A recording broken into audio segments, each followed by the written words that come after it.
特别适合家庭吃的一款烤鱼，不用火烤，也不用油炸，更不用煎，超级的简单，但是吃起来味道却不一般。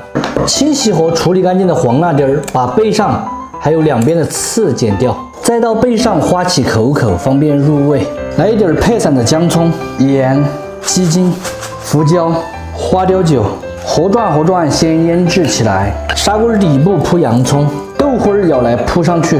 喜欢吃其他配菜的就放土豆啊、莲藕啊，这些都行。腌制好的黄辣丁也一条一条的给它铺上去。今天我们做烤鱼呢，是用的名扬的这个溜阳的烤鱼调料，它有蒜香味和香辣味两种，并且每一包呢可以做3斤鱼。香辣味就是适合喜欢吃辣味的，蒜香味是没有任何的辣椒。今天我们就吃蒜香味的哈。现在呢正在给大家搞活动哈，像我手里面呢这样子3包只要19块9，真的非常的划算。喜欢的朋友可以点下方小黄车直接购买。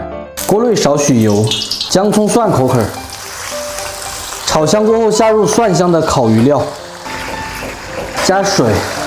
烧开过后淋在这个鱼上，外面吃的纸包鱼其实做法也是类似的，撒一丁点紫姜条在上面，烧开转中小火烤5分钟，鱼肉已经烤熟，最后来撒上一点葱花和香菜，上桌就可以开吃了。吃这个烤鱼就是黄辣丁一条一条的往碗里面夹，蒜香味特别的浓郁，吃起来安逸得很。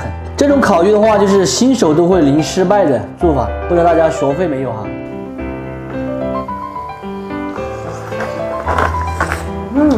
好入味啊！